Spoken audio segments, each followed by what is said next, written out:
I have no access to the...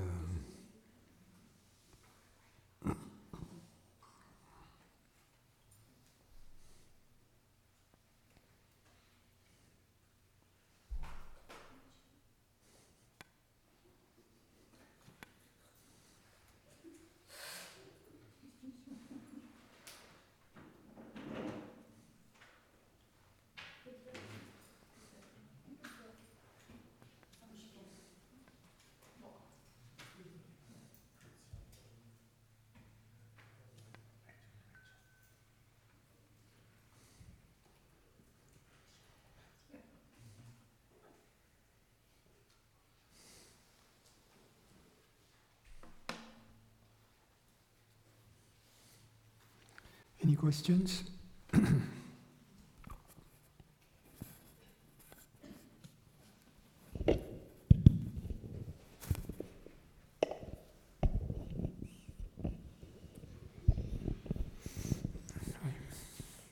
So I was, I've been trying to get all this sorted out in my head, and then, using reason and all that, and I came to a point where it's like I'm using the mind so much to sort through all this and get it clear in my head, and then Ramana's line suddenly struck me. He says, "Chumma be silent, be quiet."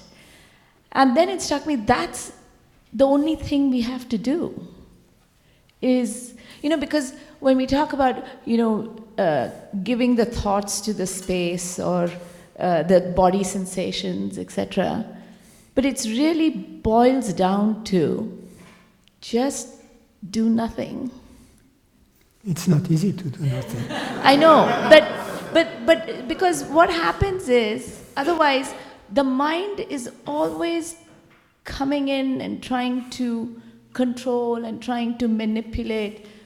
Okay, now give up, now do this. And then, of course, once the mind gets engaged, then it goes away. No, if the mind is at the service of ignorance, then that's what it does, try to manipulate. But an investigating mind, an inquiring mind, is at the service of truth. It is very different. It depends what you're looking for. If you're looking for getting rid of the problem, you have a problem. And the problem is the one who believes that she has a problem. Yes. So then, as a result of this belief, everything you are going to undertake, be it through the mind or being through yoga, sitting in meditation, not using the mind, is going to be doomed to fail. Whereas, if you are interested in experimenting and also in understanding, it's a totally different ballgame, because then you are open. Then you are already in the perfect place from the very beginning. That's a problem. That there is no path to get there, but to be there. So you have to be there in this openness from the very beginning. And this investigative openness, you are there from the very beginning, you see? I think this came to me because, my mind will go, okay, who creates the thought? What is,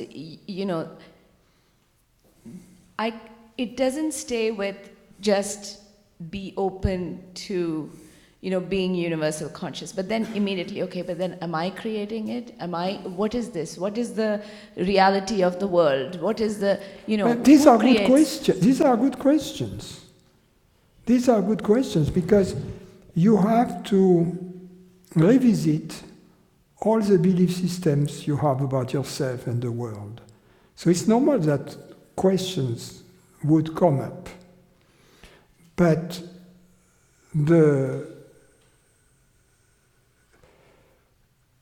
we have to be clear about what the goal is. The goal is to understand and to conduct experiment to check out whatever belief systems we have. That's all. So the goal is truth. The goal is not getting rid of this problem or that problem that we believe we have. Understood. You know, even then when you're conducting the experiment, I don't know what's the result? What do I take from it? And how do I move forward? That's why I was like, okay, why are you analyzing all this? Just keep quiet is where I go. Because, okay, I conduct the experiment. Yeah, but in most cases, it's not possible to keep quiet. Because what does it mean to keep quiet? That's an important question. What does it mean? Where the mind comes in and starts questioning. Okay, was this the result? This is, because often serendipity happens.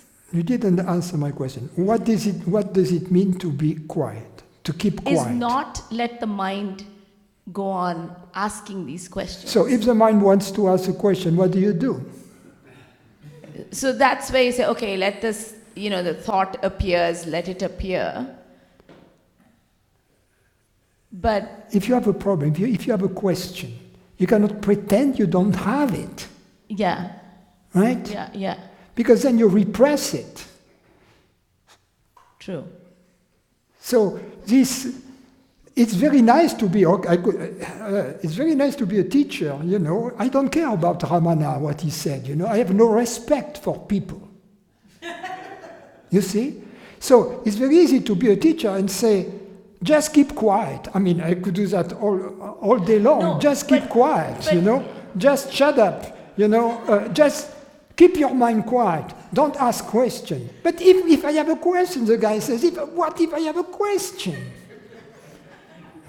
So, agreed. So that's where, when we say surrender the thought to the space or witness the thought.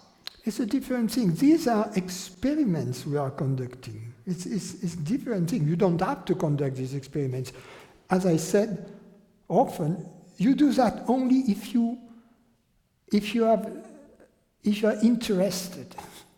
If you'd rather do that rather than going to the bar and have a beer, So you do that if you are interested, if that's what you want to do at that moment. But there is no repression, there is no discipline, there is no... Yeah, I understand that. So that's when, where I was going with is, so you do the experiment, and then, serendipity happens, something happens, and then the question is, okay, what does that mean? So what do I draw from it? So does it make sense to ask those questions or say, okay, that's the evidence I was looking for?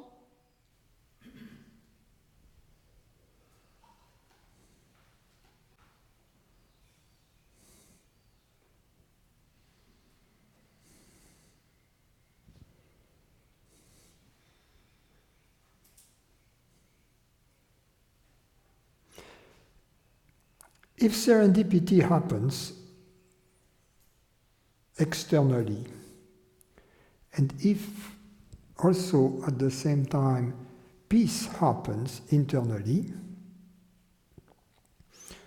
I'm not saying that you have to draw a conclusion immediately, which is apparently what you want to do. You want to, because you say, what does it mean? Can I draw a conclusion right away? No.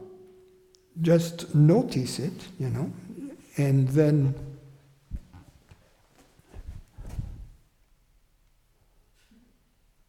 allow for the evidence to build up, experiment after experiment.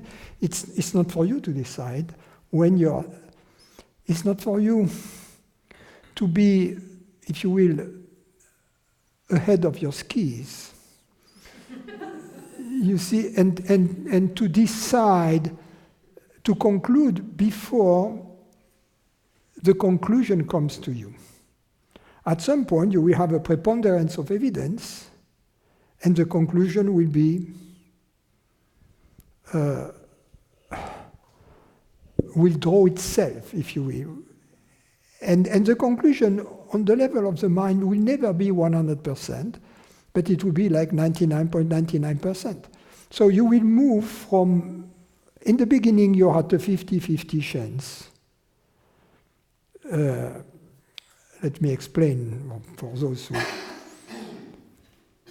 The 50-50 allocation of probabilities is regarding the answer to the question, is consciousness universal or not? So, since there is no evidence that it isn't, and since there is a priori no evidence that it is, we have to allocate probabilities 50-50, right? And then you conduct experiments. And my contention is that you will never have an experiment that shows you that consciousness is limited as an outcome. So the beauty of this is that it can only move towards an increase of probability towards consciousness being universal. But even if in the beginning, at some point, with some accumulation of experiment, you are at 55-45, right? You will still have a 45 doubt in you, you see? So then you'll say, yeah, perhaps Francis is right, but it's too early to draw any conclusion. You don't need to, you have to conduct experiment and let things conclude themselves for you. But coming back to this, what bothers me is this notion of keep the mind silent, that we hear too often. The mind becomes silent as a result of understanding. In other words, as long as you have a question, it's better to try to find an answer instead of repressing the question. Yeah, I think, just to make myself clear, it is this, when you conduct the experiment, that's where the mind, I was going, and then, so it seems like you're also saying, be open and let the conclusion be apparent, right? So, in that sense, you're watching. Yeah. And I think that was where, that was what I was implying is be quiet and just watch instead of asking this question, okay, is this the evidence? Should I do this? All the part of the experimenting, if you will. You may, this thing may come up to you in this, how should I handle this situation, for instance? What would be the appropriate? So then you use your mind, yes, but you use your mind then as the servant of truth, not as the servant of ignorance. But if you say, okay, I have a problem, and I have a psychological problem, and I need to get rid of this problem, and Ramana Maharshi has said that I should be silent, so I'm going to be silent. It's not a way to get rid of the problem. You see? Because you perpetuate ignorance. On the contrary, you reinforce it. And also remember, all of this teaching has been translated often, they were not in English, so often there is, many things are lost in translation. And also, in a given circumstance, a teacher can tell a student, just be silent. It doesn't mean that out of this, we should draw the conclusion that to summarize the teaching, it's just be silent. That's not. And I know that he was saying that the silent transmission is the most important, but what he meant by that is not necessarily a transmission that takes place when the teacher doesn't speak. The transmission of which he speaks takes place whether there are words or not. That has to be. It takes place beyond the scenes, if you will, and the presence or absence of words is irrelevant to this transmission. It's not like the transmission takes place only when Ramana Maharshi stops talking. Oops, no more. No, now it starts. And now, if he says something, immediately it stops. That's not what he meant, you see. In other words, it has nothing to do with the presence or the absence of words, with the presence or the absence of sounds, with the presence of the absence of thoughts. Nothing.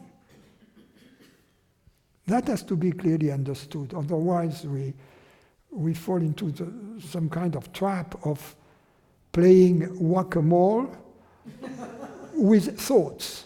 Because the thoughts are, paf, you drop it, but the tool with which you are walking the thought is another thought, right? So then you need a walking thought to walk the walking thought, right?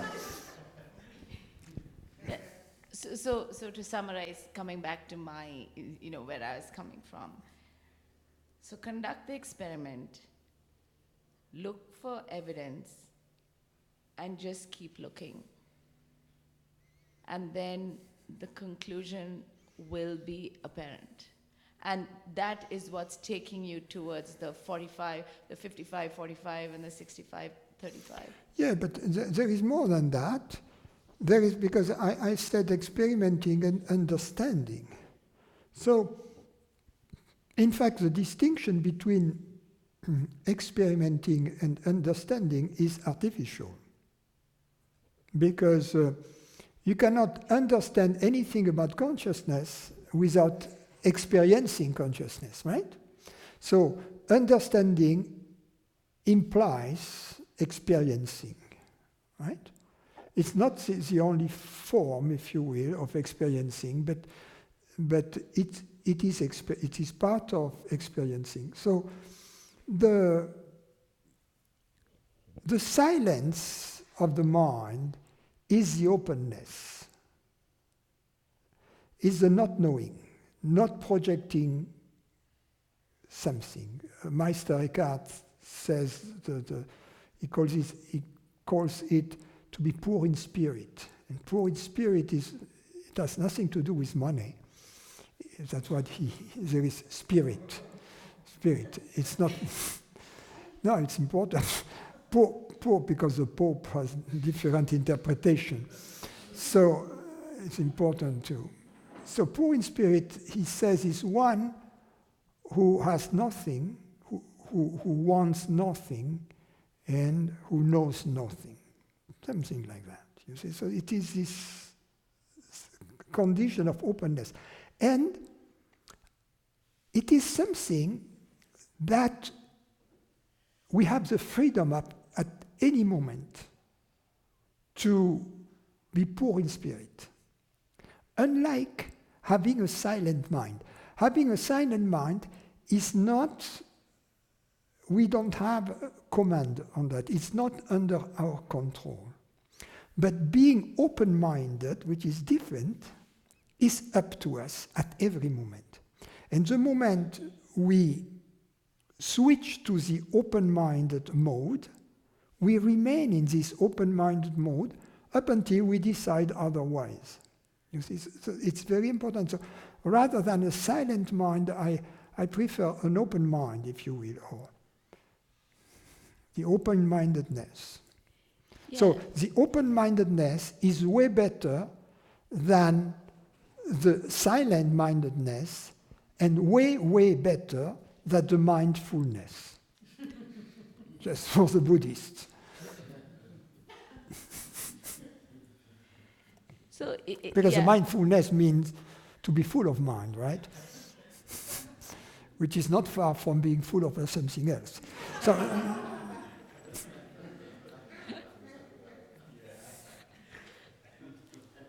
excuse my English.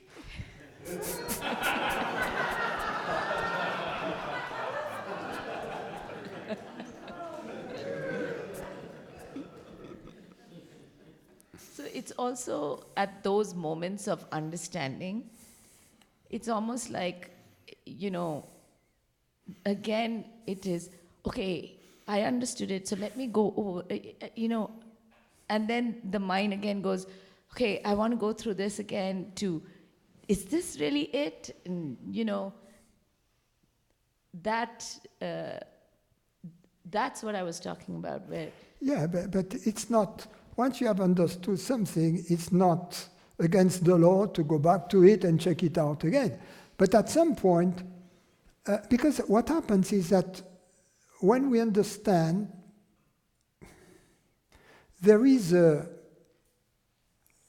are two elements that go with the understanding. There is something which is always true. What we understand, okay, Santa Claus doesn't exist, but it's forever true, right? And there is another thing, which is the instantaneous outcome of the understanding. Oh, Santa Claus doesn't exist. Gee. Yeah? So, but that, we get over it, right?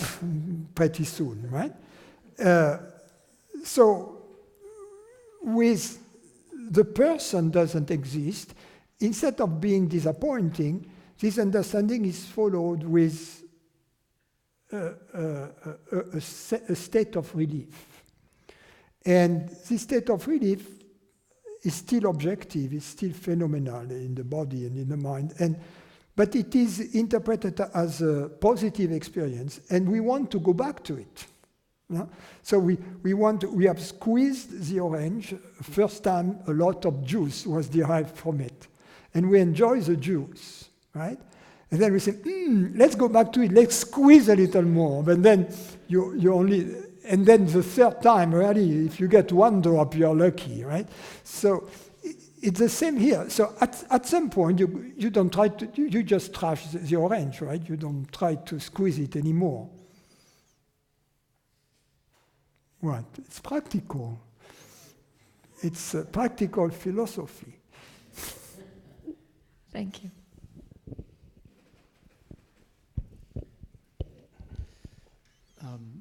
The other day It's not Sein und Zeit or l'être et le néant.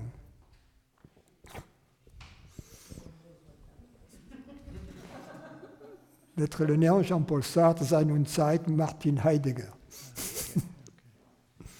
More complicated.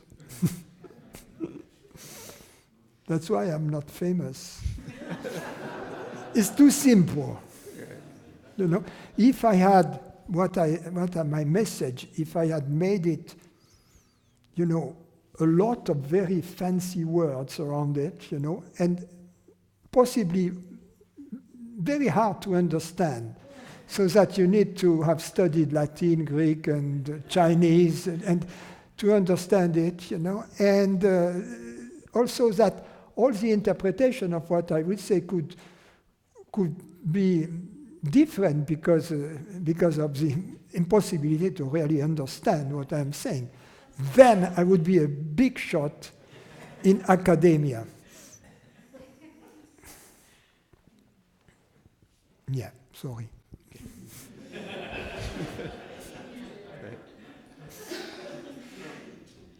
The other day I was on a phone meeting and with something that I care about, and it was a difficult conversation. And so that night I woke up at 3 a.m. and you know my mind was turning over options and you know some from the past, like what I could have said or something, but mostly like how to solve the problem and how to get working. And it was really clear, and I couldn't go back to sleep, and I wanted to go back to sleep. And it was really clear to me, because I was practicing or experimenting or watching too, that there was nothing personal about the thoughts. I had no feeling that I'm thinking this. It was the thoughts were happening. So these thoughts, and they wouldn't stop, and some of them are repetitive, but in a very real way, it had nothing to do with me as awareness, but it had everything to do with, Rob's circumstances and the things in this area of Rob's life. And I was really curious about that because, so it's not really me, it's not the real me, it's not the more profound me, but it's sure talking about me. And it wasn't located in my body, these thoughts coming. So it got me really curious about, well, how does that work? What is that? It's like this stream of thoughts that's about my life, but it doesn't feel like I don't own it. It's not mine. I'm not creating this. It's just happening. Rob's body mind is the instrument. Mm-hmm. Rob's body mind is not the musician. You are the musician, and you are knowingly the musician who plays the instrument the moment you know you are the musician. In other words, the moment you know you are not the instrument. It is this tense thing between you and the instrument that enables you to play the instrument well, to use it well. Now, sometimes this proper usage of the instrument prevents you from sleeping at night. That's perfectly okay. That's normal. Welcome to the club. It happens to all of us. Hopefully, not every night, right? Right. Yeah. Can you imagine if you were head of state, president? Someone who is really compassionate and really serious could never sleep. You see, so you need a different type of guy. So otherwise, if you never sleep, you cannot be a good president either, right? So that was. So it was really interesting then, because I considered that possibility that the body mind, the mind of the body mind, or the body mind, is so separate, independent of consciousness that it just, you are the manager of it. Mm-hmm. It appears in you. You use it. It's a tool, but the decision. It doesn't make decisions. Mm. Right. It doesn't have freedom. So the freedom is not found in it. Mm. The freedom is not in the body, it's not in the mind either. They are completely conditioned animals. Mm-hmm. They are robots. Right. So some people say, well, therefore there is no freedom. Other people say there is a limited soul which has limited freedom and is in fact attached to this body mind. So the detachment of the soul from the body mind is the spiritual journey, the discrimination, the understanding that which hears, that which feels, is not dependent upon the body mind. And it also seems that the mind part of the body mind isn't necessarily attached to the body either, because the thoughts don't seem to be, there's no visceral connection, no sense. Thoughts don't get sensed, they get seen or heard or... Well, there is a two-way correspondence between the thoughts and physical manifestations in the body mind. If I decide to raise my arm and then I raise my arm, there is a correspondence between the thought that just occurred and a manifestation in the physical world. On the other hand, if a neurosurgeon touches certain parts of the brain and then upon debriefing the patient, then that triggers some perceptions and thoughts. So they are entangled. Mm-hmm. Now, what we call the mind may have access to other realms when we understand, when we create. So it's not a closed system.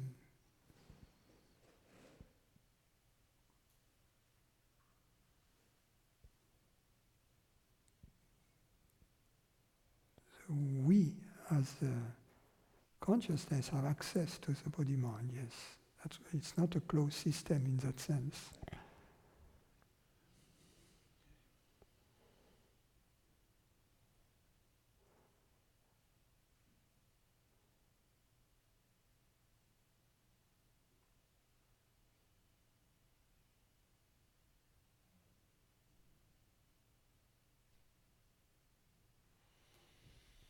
Thank you.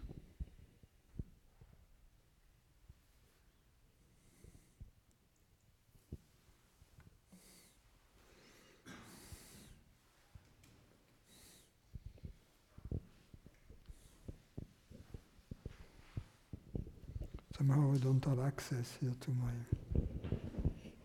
email.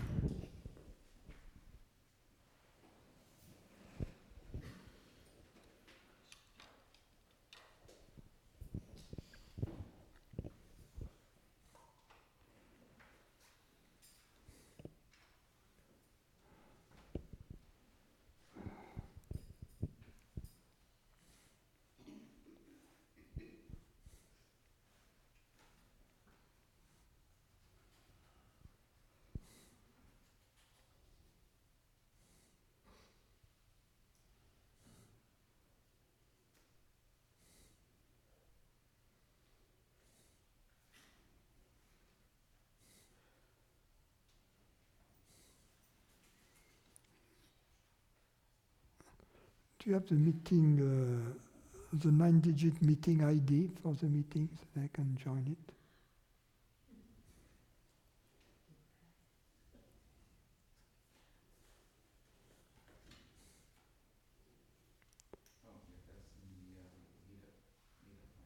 Not meetup. No, the meeting ID from GoToMeeting. There is a 9-digit number.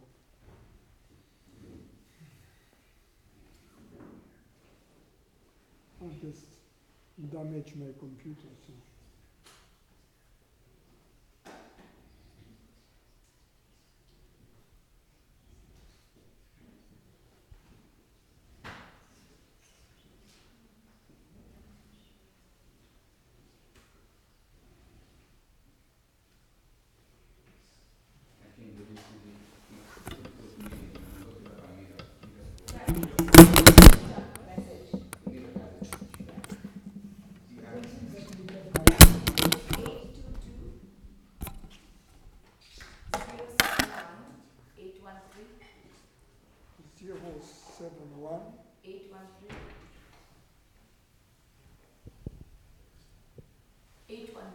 That's it, huh? Yeah.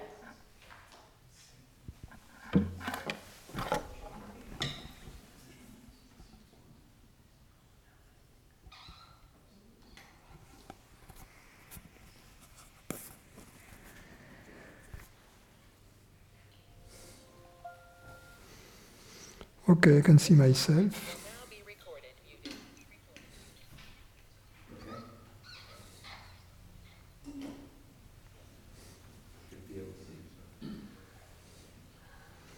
Oh, the quality is terrible, but that's just here.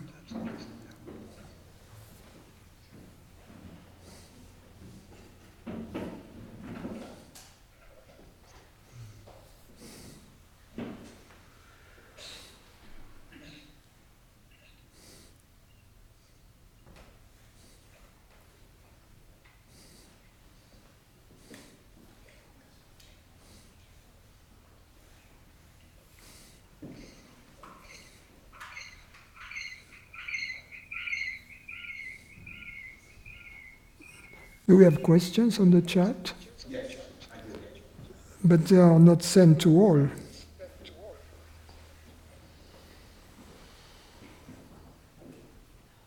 Some have sent it to all, and some have sent it to the organizers. I see some. No, I don't. Let me see. That's weird, I don't see them here.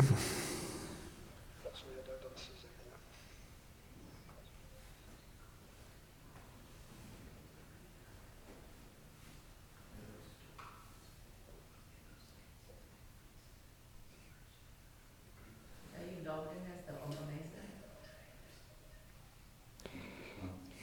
I'm logging on there. No, Francis. I know two people.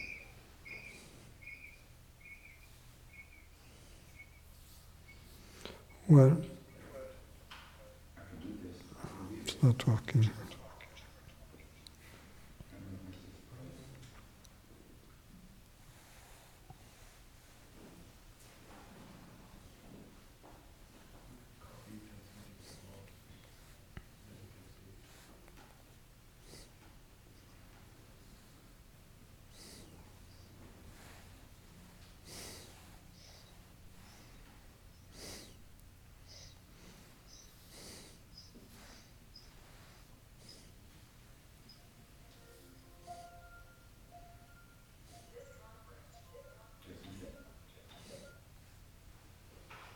I just sent something to all. That was his.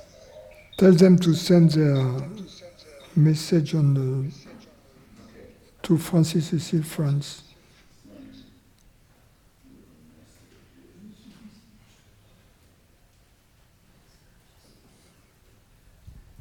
Yeah, I don't see any chat either.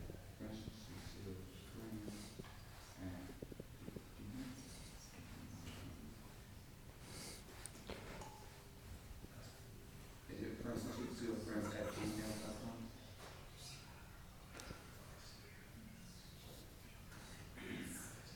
franciscecilefrance@gmail.com.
Okay, I have it now. Fabio says, does service to others have anything to do with the direct path? Can it help in any way to get rid of ignorance?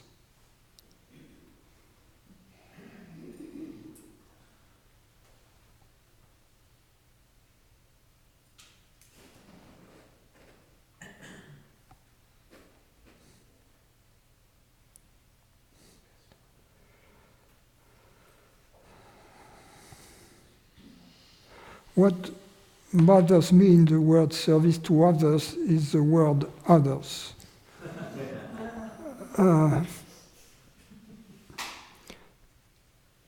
And also, service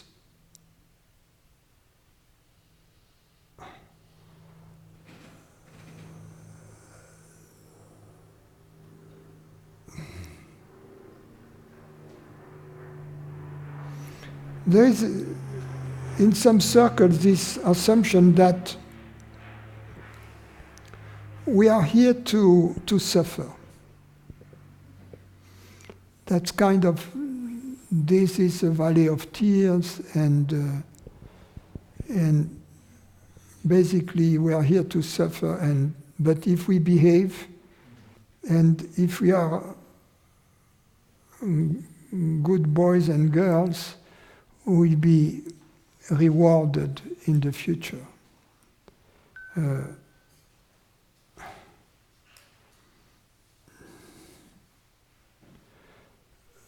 Service to others has to be really without any personal interest. Otherwise, it's not service to others. It's service to me. If I help others not because I feel and because that's what I want to do at that moment, but because I believe that if I do this, I'll be well considered in my community, or I will have a first-class seat when traveling to the afterlife.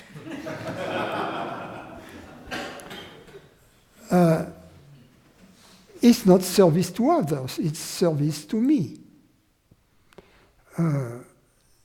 So the real service to others begins when there are no others. It sounds like a paradox, but because as long as there are others, the service to others is in fact somehow service to me.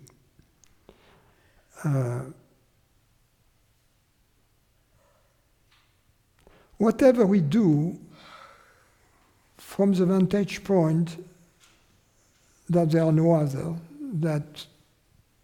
or that we are the other, is going to be ethical and aesthetic and intelligent. So, yes, in that sense, when it is understood in this way, service to others has everything to do with the direct path. And when you do it, it's not that you get rid of ignorance, it's that you are no longer in ignorance. So, ignorance is not something to get rid of. It's simply something to avoid. So when you are acting in an impersonal way, you are avoiding ignorance.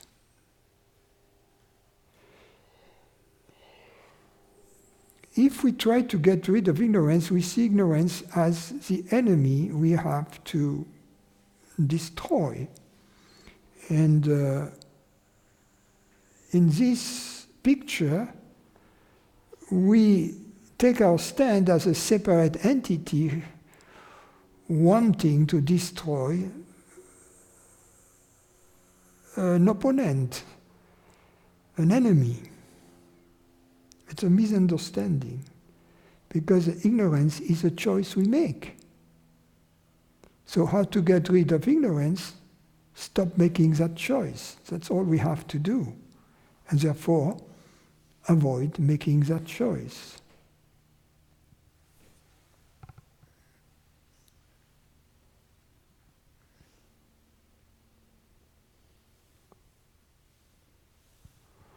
Cody, I was hoping you could explain what is happening in and to awareness when we are concentrating. I guess the question would be, what is the difference between attention and open awareness in terms of the felt experience? Is it that in the former, awareness must set itself up as a separate observer? Well, in fact, we have to see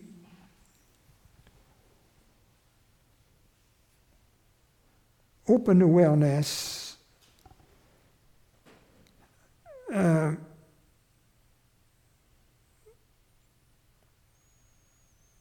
and attention as belonging to two different realms.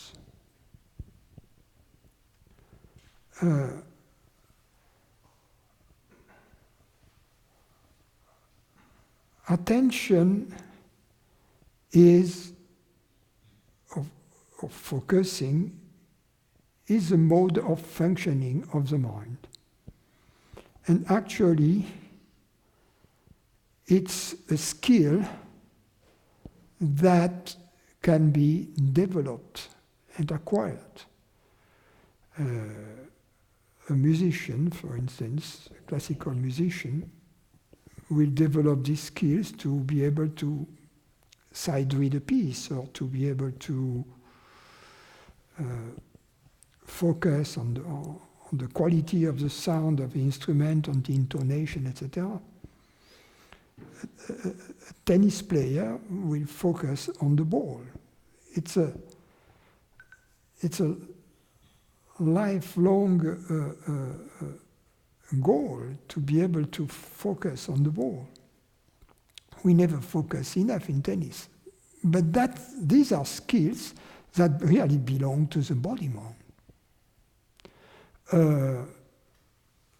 A student may develop the skill to be able to concentrate on the subject matter he or she is studying, while the friends in the dorm are boozing, playing poker, and smoking marijuana, and making a lot of noise.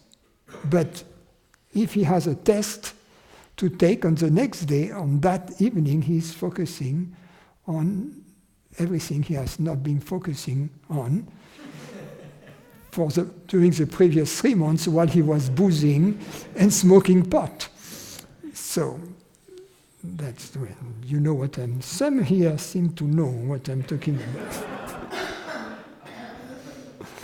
So these are skills. Open awareness belongs to a different open or closed. Closed meaning that there is this belief system about me that is in the picture.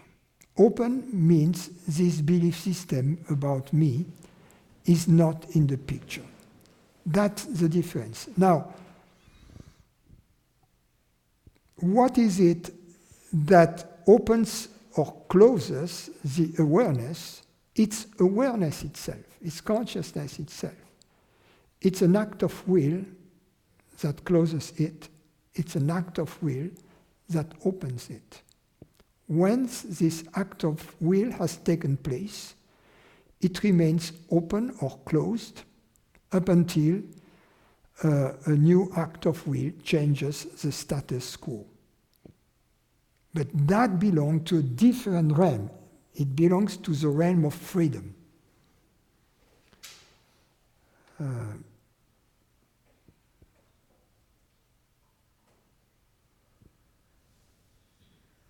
Now, it may be interesting to have developed this skill of concentration. The one who is on the spiritual path and on the path of knowledge, in which the investigation takes place on the level of using concepts, the ability to focus on thought, on a line of thought without going on a tangent, may turn out to be useful.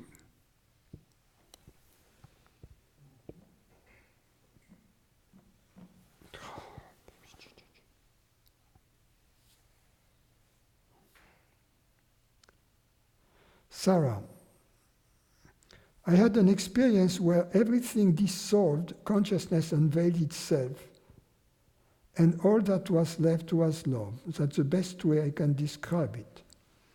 This was about a year ago, and it has thoroughly blown my personal mind. Initially, my personal mind was so blown that it was quiet.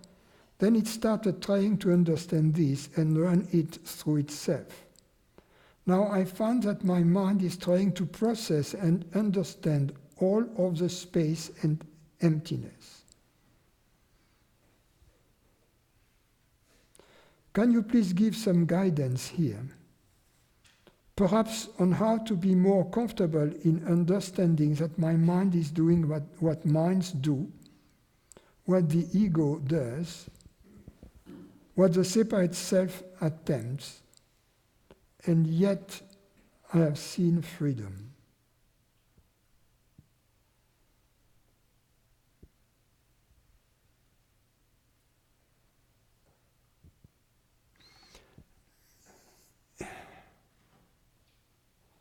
Understand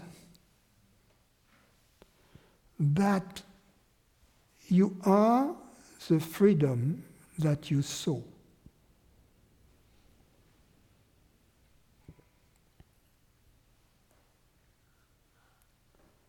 Peter, during the last weeks, you spoke about the maps that we create with the mind. When I offer something to the space, what is this space? This space is the space in which the things that you are offering appears.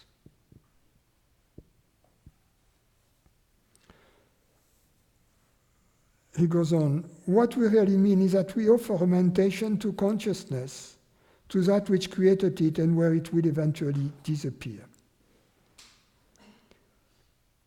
In that way, we construct a map of image of consciousness by seeing it as space-like. Well, I would challenge that. It's not that we see consciousness as space-like, but rather than we see space as consciousness-like.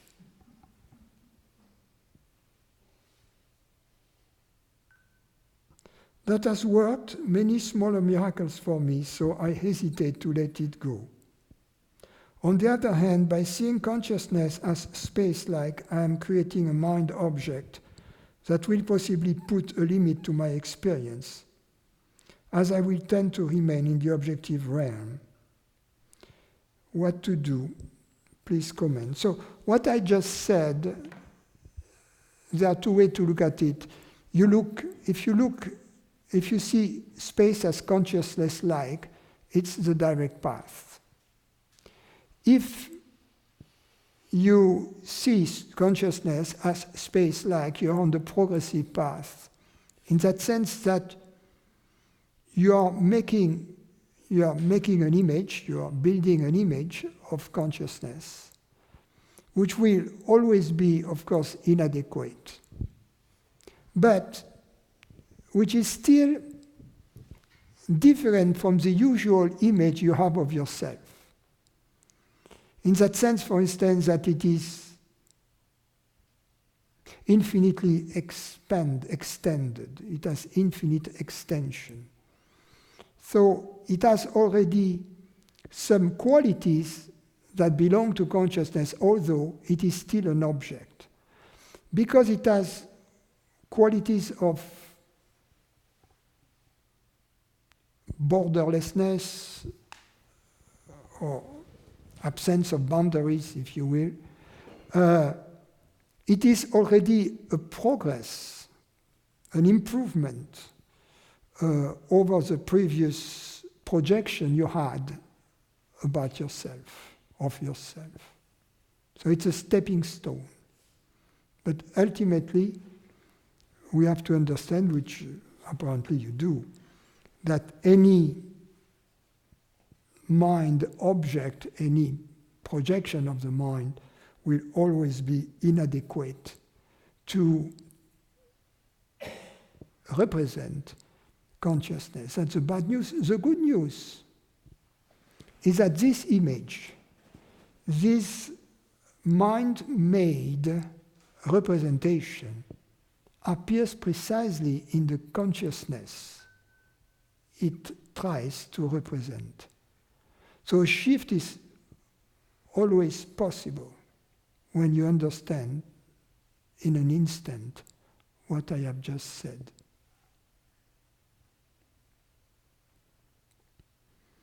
Charles.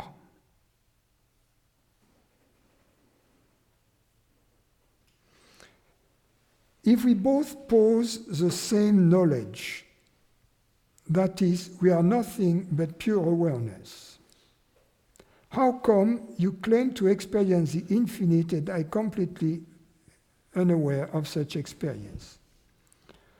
What is it that makes a difference in the way both of us experience reality? What is it that you have and I miss?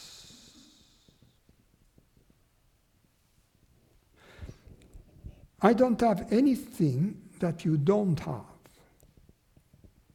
but you have something that I don't have. And the thing you have that I don't have is the belief that consciousness is limited.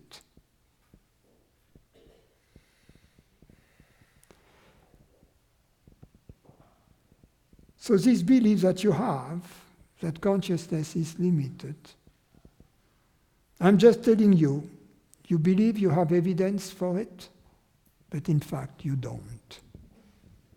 Check it out for yourself. Mary, how does one come to believe, accept, know that there is one reality? It seems obvious that there should be only one reality. Is a dualistic view of the world the same thing as saying there are two realities? For example, if matter is real and consciousness derives out of it, is that one reality?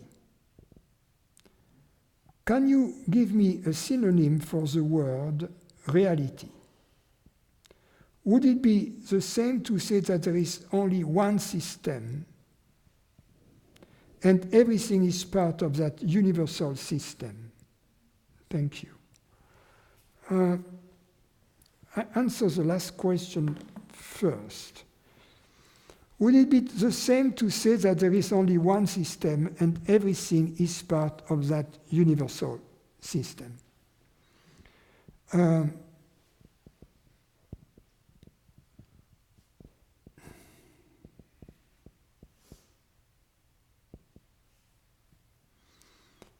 I would say no.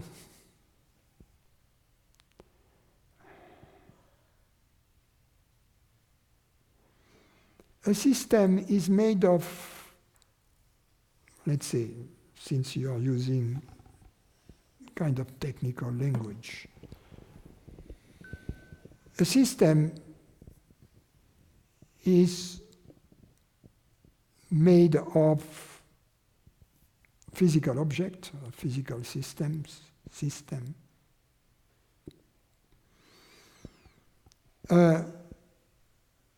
which can be observed. In physics we say, on which we can make measurements. But this system is always part of a bigger system, if you will. You have the system which is being measured or observed, and you have the measuring or observing apparatus. So then a second view would say, yeah, but we have to include also the observing apparatus in a bigger system. But that, in turn, is also insufficient because there are laws. In other words, the behavior of the system or of the systems is not random, it's subject to laws. And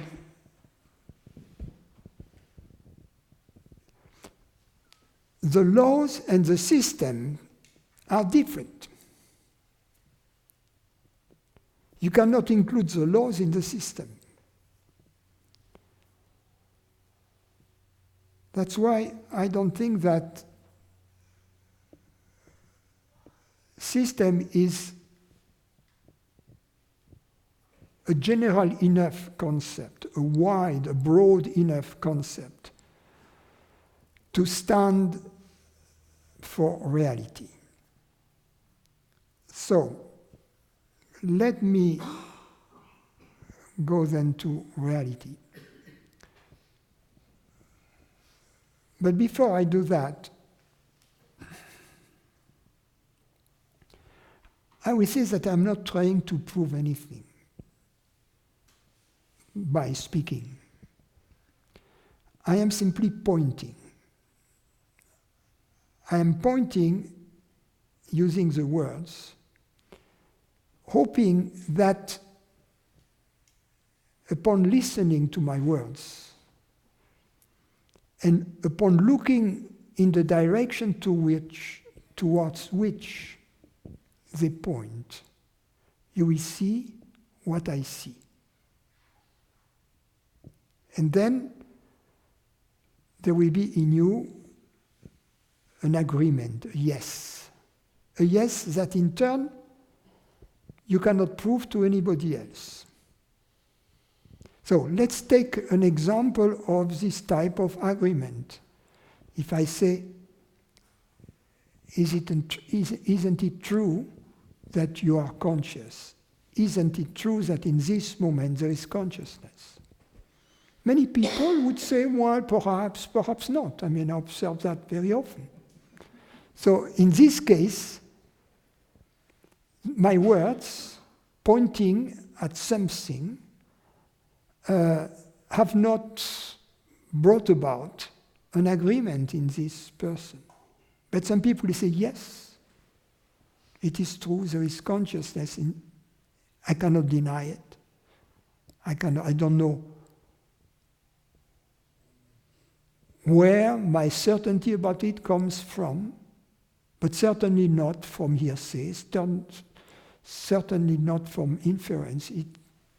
It is a certainty that is self-evident.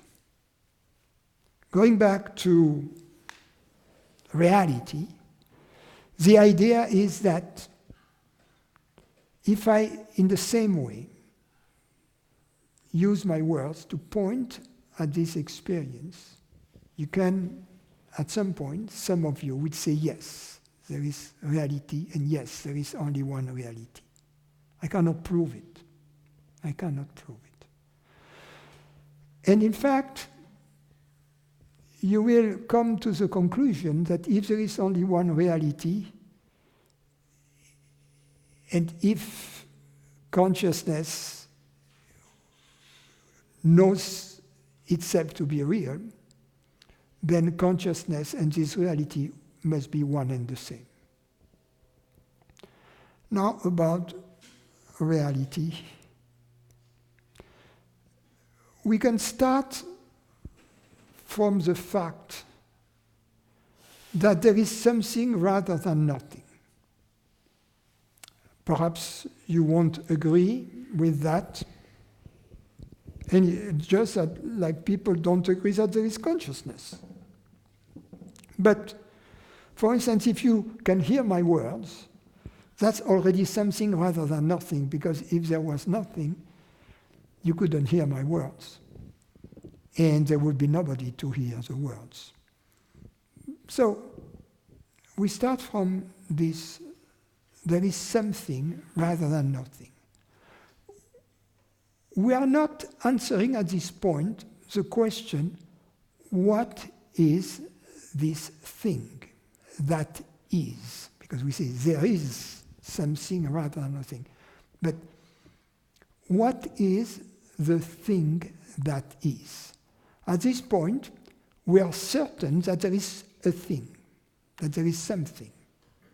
But we don't know what this thing is. So now, we have to try to contemplate what do we mean when we say a thing. What we mean when we say a thing is something that lasts, at least temporarily, but something that lasts. Something that doesn't last cannot be a thing. In other words, the thingness of a thing is that part of the thing that lasts.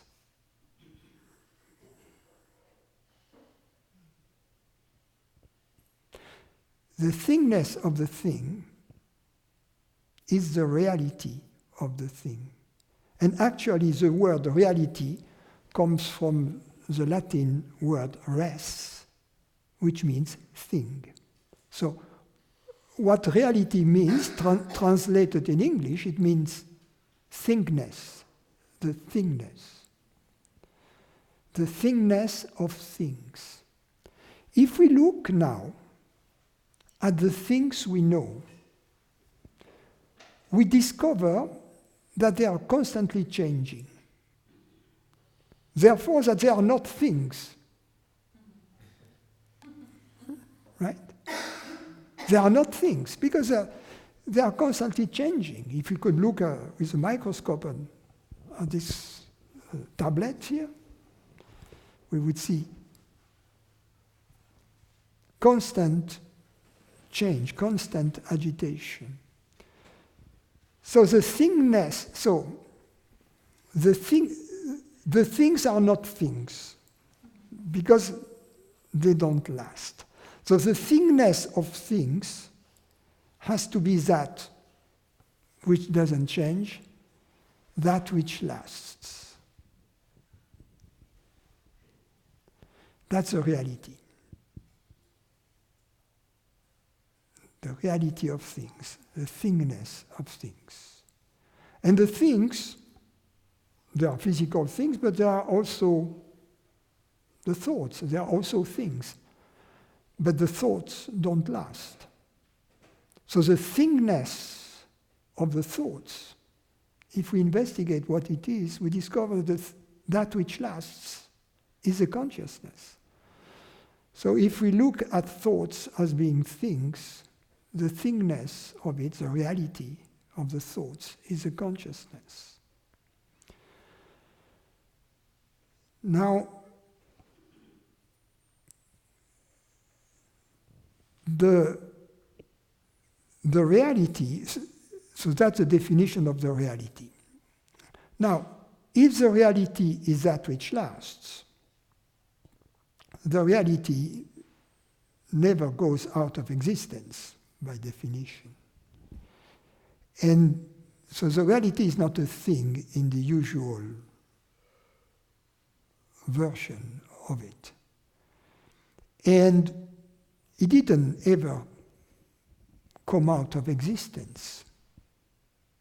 didn't ever come into existence, because, as Parmenides already said, if it came out of existence, out of what did it come out of existence?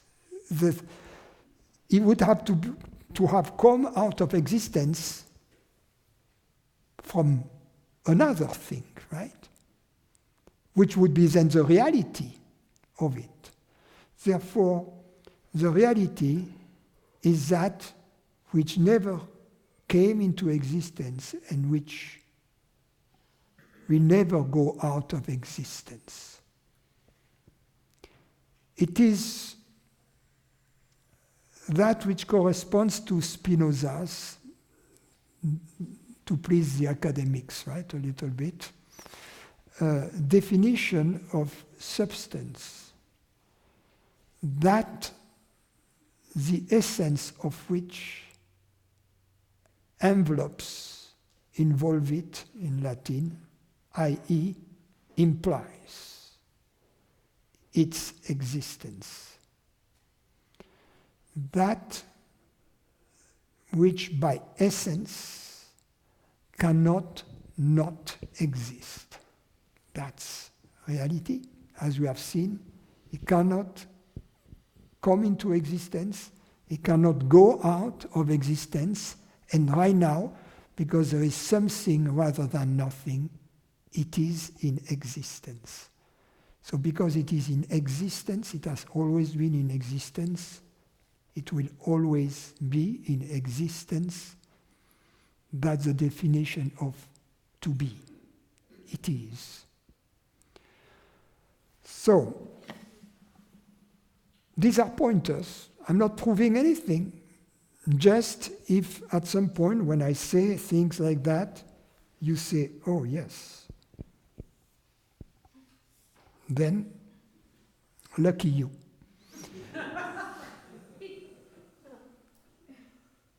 Now arises the question of two realities. So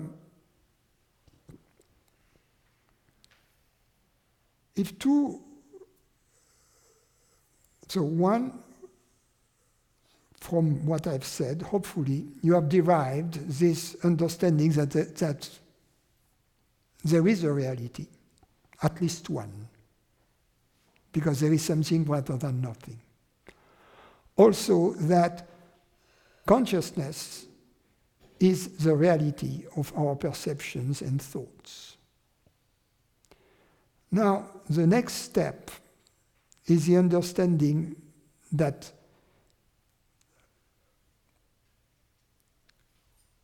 there is only one reality. So we have shown there is one reality at least. Now we have to limit it to one.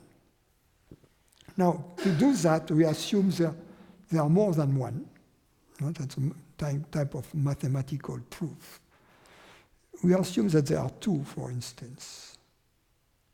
And then, either these two realities are totally independent and never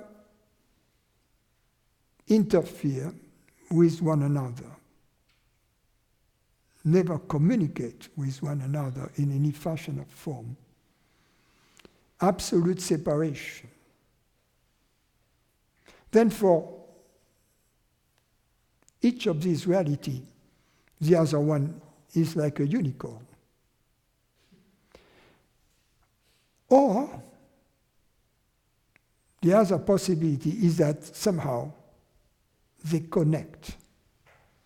For instance, as an example of connecting realities, we have the reality of the physical universe, reality number one, and we have consciousness, awareness, the reality of my thoughts. Now we have two realities and they are communicating. Why? Because I perceive the universe. So the assumption is that there is an interaction between reality one, the perceived reality, and reality 2, consciousness, the perceiving reality. Now, for this interaction to take place, I cannot prove it to you, but it kind of requires a bigger reality that encompasses the two previous realities, the perceiving reality and the perceived reality.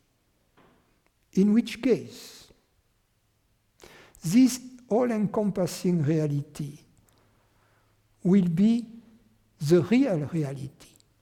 It will be the ultimate reality, and therefore the real reality, and therefore there is only one reality. Okay, enough of those pointers. I hope you have said yes to all my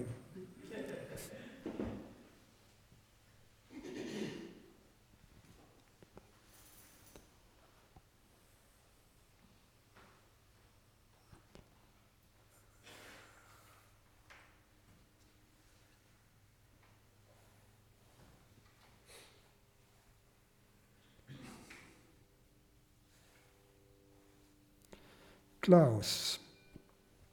Simply not to choose ignorance and everything is fine sounds very easy. However, it appears to me that it is in daily life not so easy. It appears to me that I am against my will in ignorance. Can you talk about this more so that I can understand better how to simply not to choose to be in ignorance?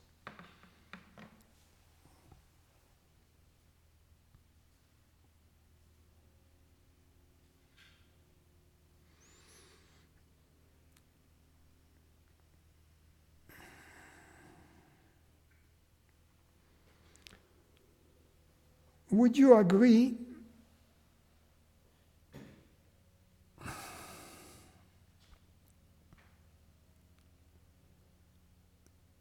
that if I tell you that right in the middle of the Andromeda galaxy, there is a planet in which live two little green beings, very smart, with a long tail, however, and they are named Joe and Bill. And that I have no evidence whatsoever that such a planet exists and that such little green being with those names live on it.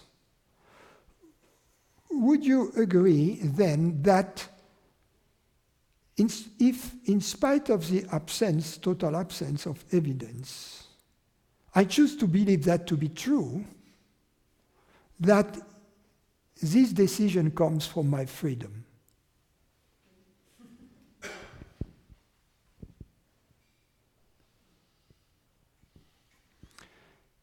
Now, you may disagree, and then if you disagree with that, I cannot help you. But if you agree with that, then I can move to the next step. Ignorance is the belief that consciousness, the reality which is hearing these words right now, is limited, body-based, body-dependent, or mind-based and mind-dependent, but limited limited, localized, limited in time, limited in space, etc. That's this belief. And what if I tell you that there is less evidence establishing that consciousness is subjected to those limitations than there is about the 2 little green beings living on that planet? Now you would say, oh no. Regarding the 2 little beings, there is really zero evidence. However, we have evidence of planets circling around or in orbit around other stars. So it's not unlikely that there is a planet like that, and there is some possibility that there are form of lives. And why not green? And why not? Because these extraterrestrials are very smart, they have spied on us, and they like the names of Joe and Bill. So there is always a plausibility, a possibility for that to be the case, almost infinitely remote, but non-zero. Whereas, in the case of consciousness being limited, the body of evidence is exactly zero. Exactly zero. Not epsilon, as we say in mathematics, meaning a very small quantity, but exactly zero. So, and moreover, you can convince yourself of that through your own investigation, and you can convince yourself that that is the case. Not with a 99% probability, but with a probability exactly equal to 100%. Think about it, do the homework. Oh, that's a long question. Ouch, ouch, ouch. Nina.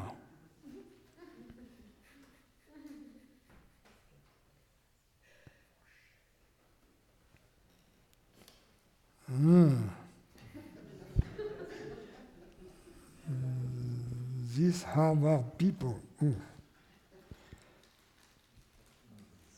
In the satsang 2 weeks ago, you said to me, consciousness is what is hearing these words right now.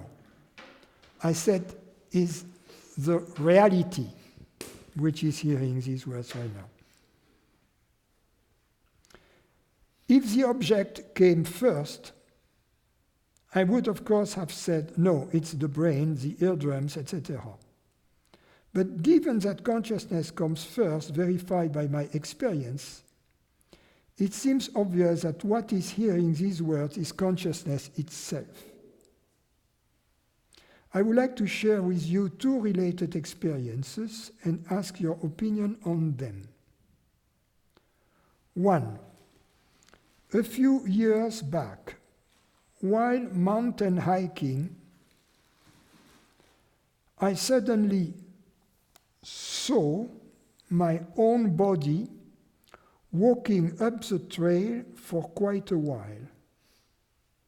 In order not to be referred to a psychiatrist, I kept this for myself until now, since it seems like, albeit anecdotal, a verification of the consciousness model.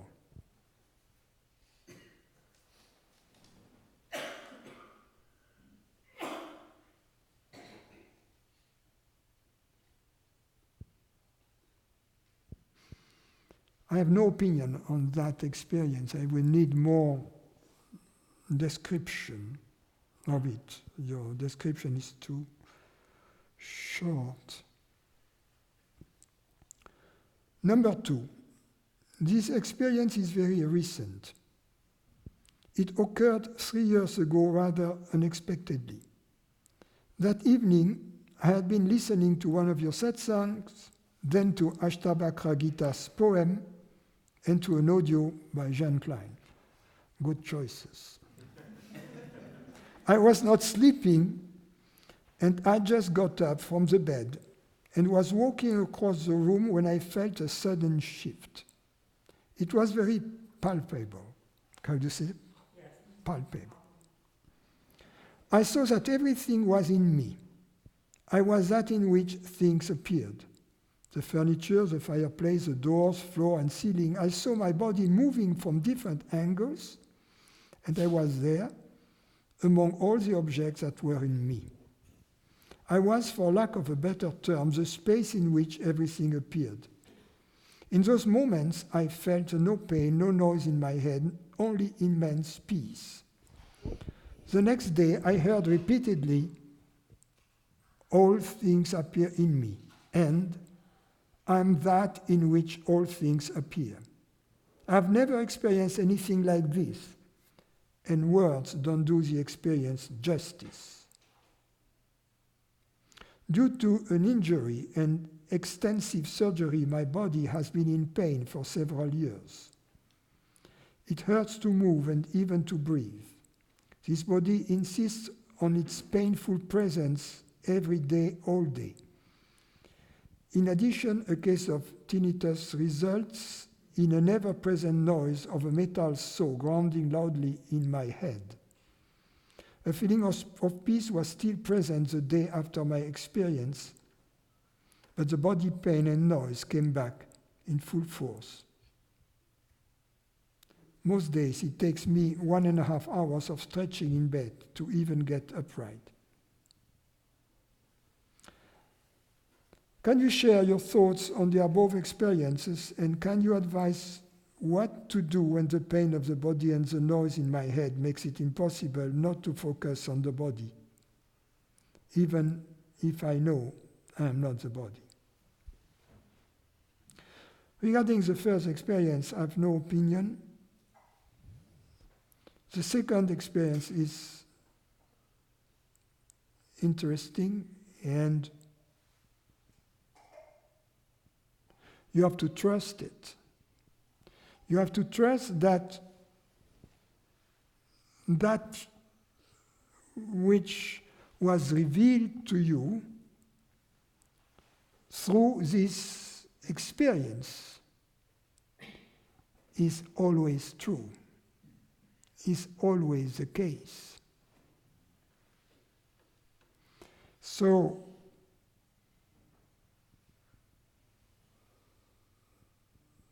don't make of this experience an event that happened in the past and has ceased to exist. That would be a total misinterpretation.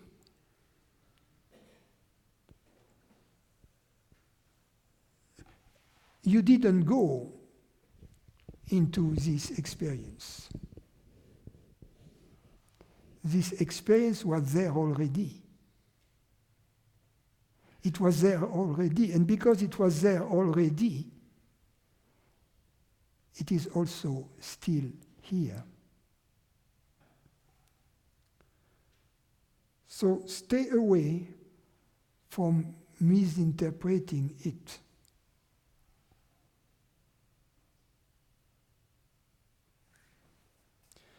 This experience is always true and is absolutely independent from its content, from the content of consciousness.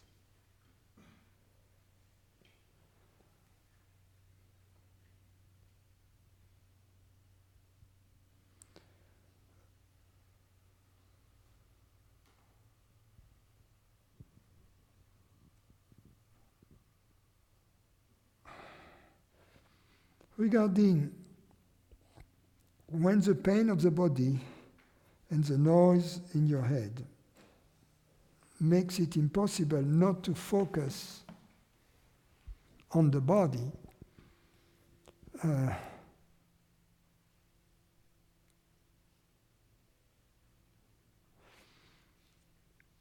trying to not to focus is a form of focusing.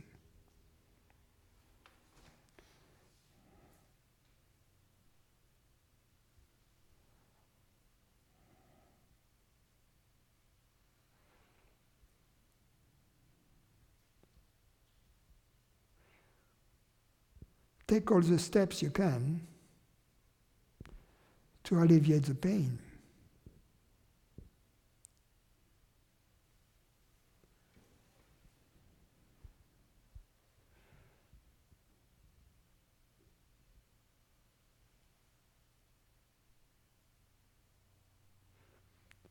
Already, if you understand that the resistance, the psychological resistance to bodily sensations exacerbate the perception of the bodily sensations,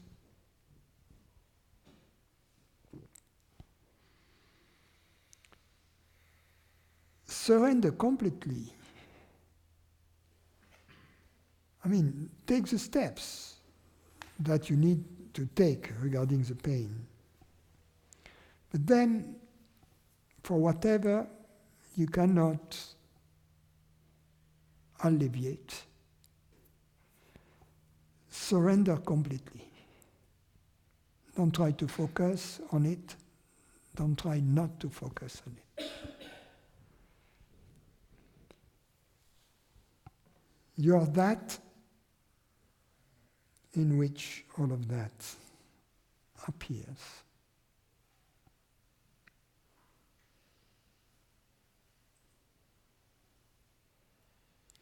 Luciana.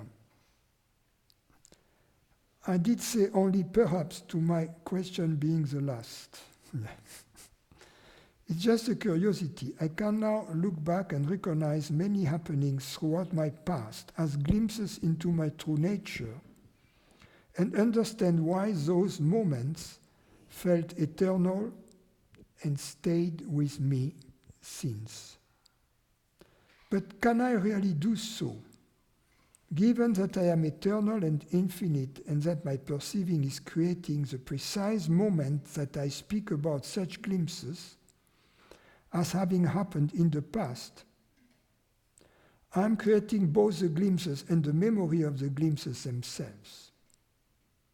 If so, what do I mean when I say I can look back and recognize happenings in my past as glimpses? Am I forgetting what I am when I speak this way? And if so, once I remember, what meaning and reliability do such glimpses retain? We have to understand that there are not many glimpses.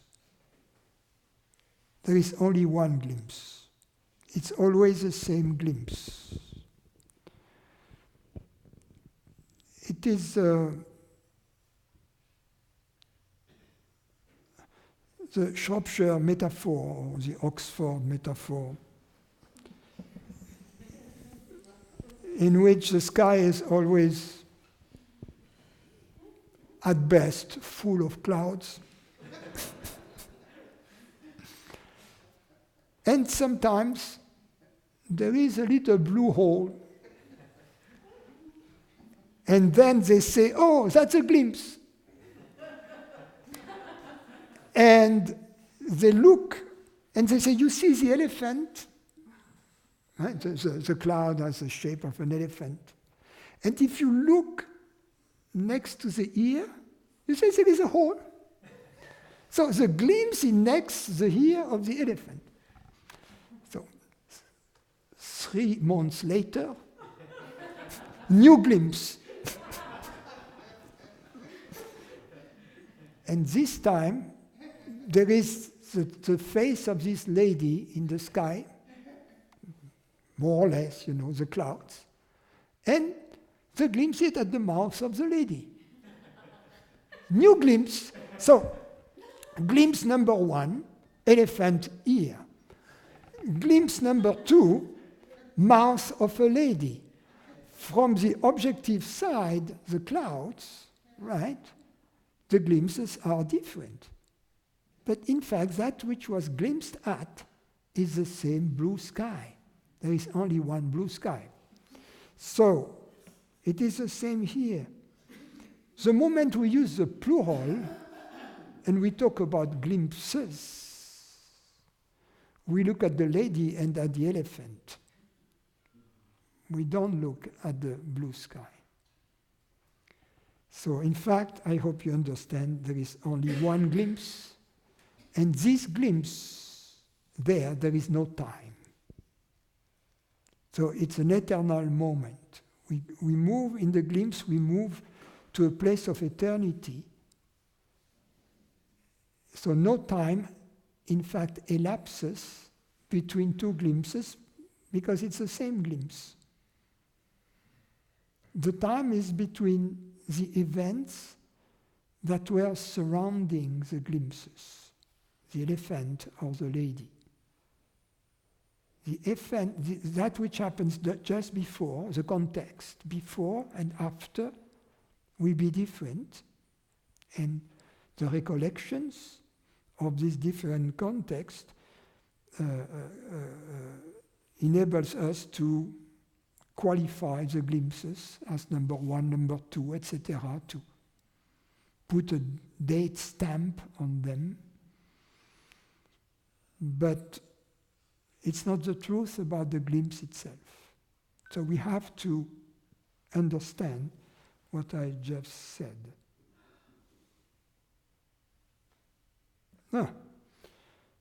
Tom, just the next question asks,